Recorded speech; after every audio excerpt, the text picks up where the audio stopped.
Então, assim, o colaborador que trabalha em condomínio, ele precisa ter noção de primeiros socorros e brigada de incêndio. E se você for olhar lá no seu condomínio ou nos condomínios que você já passou, a equipe não tem esse treinamento. Então, se isso acontecer num período de horário de trabalho, você corre o risco de não ter essas pessoas para apoiar, né, toda a comunidade do condomínio que está ali no momento de um incêndio ou se alguém passa mal. Isso é muito importante, porque é um detalhe que às vezes cai no esquecimento. Mas, Jurandir, a gente aqui no mercado condominial está acostumado a deixar essa responsabilidade por conta ou da contabilidade ou da administradora. Essas empresas podem enviar isso daí, essa informação? Não. Toda essa informação de segurança e medicina do trabalho enviadas ao E-Social, né, é obrigação de uma empresa de segurança e medicina do trabalho. A contabilidade ela não é responsável por esse envio, unicamente segurança e medicina do trabalho. Não pode ser feito por nenhum outro tipo de empresa. Por isso que às vezes acontece aquelas surpresinhas, né?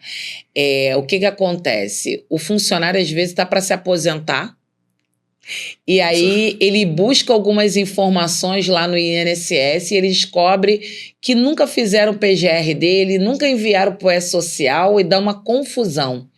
Conta pra gente um case que tem acontecido. Constantemente vem acontecendo isso. Né? E por coincidência, né, a gente estava há pouco tempo em um condomínio.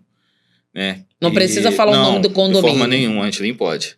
Né, que trabalhavam com uma outra empresa, né, durante um tempo e, por coincidência, essa outra empresa ela deu direito a um colaborador, né, de um risco que ele não estava exposto. E deram insalubridade a ele. Sendo que não tem direito. Essa empresa saiu do condomínio, nós entramos nesse condomínio, né, e seguimos. Falei assim, a função não tem risco, então não tem direito à insalubridade. Ele hoje busca esse benefício, porque o condomínio, infelizmente, passou a dar alguns benefícios a ele, como não deu a insalubridade, passou a dar benefícios ao trabalhador. Entendeu? Que é errado, às vezes, estar fazendo isso. Entendeu? Isso aí é um assunto muito delicado e a gente estava aqui no Bastidores falando exatamente sobre isso. Quando o colaborador ele não utiliza luva, ele manipula o lixo porque os condôminos jogam lixo direto por aquela tubulação. E ele precisa colocar a mão para juntar o lixo que cai no chão dentro dos sacos plásticos.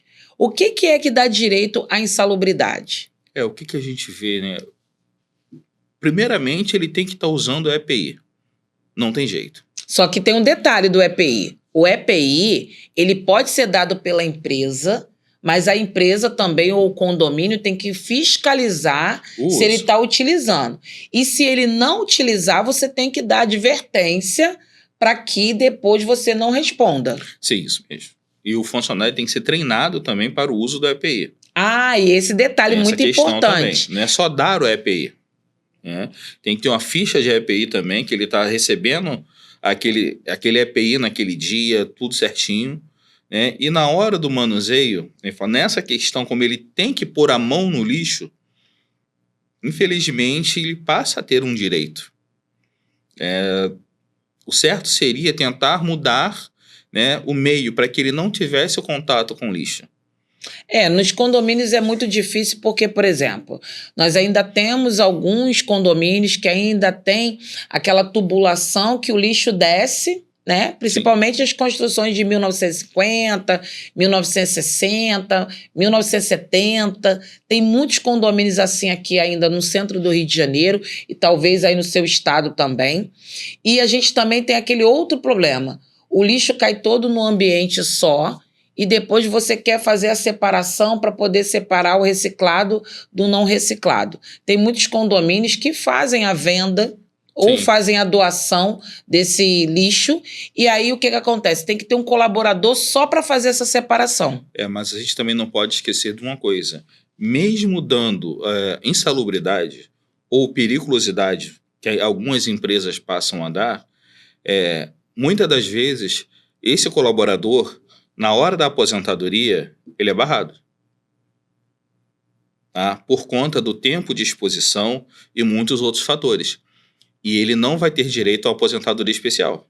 Então, detalhe muito importante, hein, então Jurandir? você vai ter que acabar pagando um valor maior a esse colaborador durante todo o tempo e muitas das vezes você modificando o ambiente de trabalho dele, que a lei diz, se você modificar o ambiente de trabalho e dar proteção, você elimina o risco. Então, o objetivo todo que a segurança e medicina do trabalho quer e o governo também quer é que o risco seja eliminado do ambiente. Né? A obrigação é que vamos eliminar o risco, que o colaborador não esteja exposto a nenhum tipo de risco. Essa que é a questão, porque ele não vai ter direito à aposentadoria especial. São poucas funções hoje que têm direito à aposentadoria especial. Que nem eu vou falar um exemplo, é um frentista de posto de gasolina. Esse ele tem direito a uma aposentadoria especial.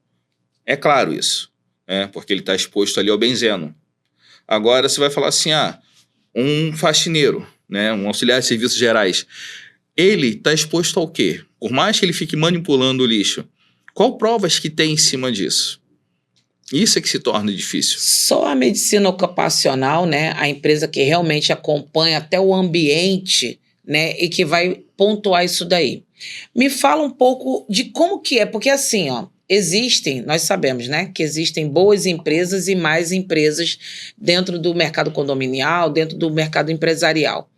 Mas exatamente o que vocês fazem quando vocês são contratados? Você consegue descrever para a gente tudo que é feito? Por exemplo, vocês fazem uma visita ao local onde a pessoa trabalha, você vê se a cadeira do porteiro é uma cadeira que é inadequada ergonomicamente falando? E a gente já vai começar hoje a entrar na NR1, né? Isso aí! Que é a NR1 que hoje está em cima disso. Cuidando da saúde do ambiente do funcionário. Que nem a gente fala, as pessoas vão hoje focando muito em NR1 em risco psicológico. E não é o risco psicológico. Sozinho. Existem outros. Ele é praticamente a NR17 juntamente com a NR1. Então, ali vai iluminação, assento, carga horária de trabalho e muitos outros fatores. Todos esses fatores estão englobados na NR1. Que, tipo assim, é como que a gente fala, a lei sempre existiu, sempre esteve ali. O problema é o quê? Não era seguido, não é respeitado. Teve que acontecer um problema psicológico, A gente sabe que depois da pandemia, muita gente se adequaram ao home office, outras pessoas não se adequaram ao home office, muitas empresas quebraram, porque não conseguiram sustentar o aluguel da empresa física, quando eles não tinham própria, juntamente com o custo de ter um funcionário home office. Porque a partir do momento que você tem um funcionário home office, você tem que pagar a internet dele, pagar um monte de coisas. Você fez economia de um lado, mas você tem que pagar de outras. E aí, essa pressão psicológica da época da pandemia para cá fez com que as pessoas também ficassem sensíveis. Muita gente começou a ter pavor de pegar ônibus lotado. Sim. E aí começou a não funcionar trabalhando presencialmente. E no condomínio ainda tem um outro agravante. No condomínio, os condôminos acham que o porteiro é funcionário da casa dele. Que ele pode gritar, que ele pode falar, que ele pode dar ordem, que ele pode pedir favorzinho gratuito. Passear com cachorro. E o que acontece? Isso traz um transtorno e um problema financeiro para o condomínio, porque quando o colaborador do condomínio entra na justiça contra o condomínio, são os condôminos que são testemunha.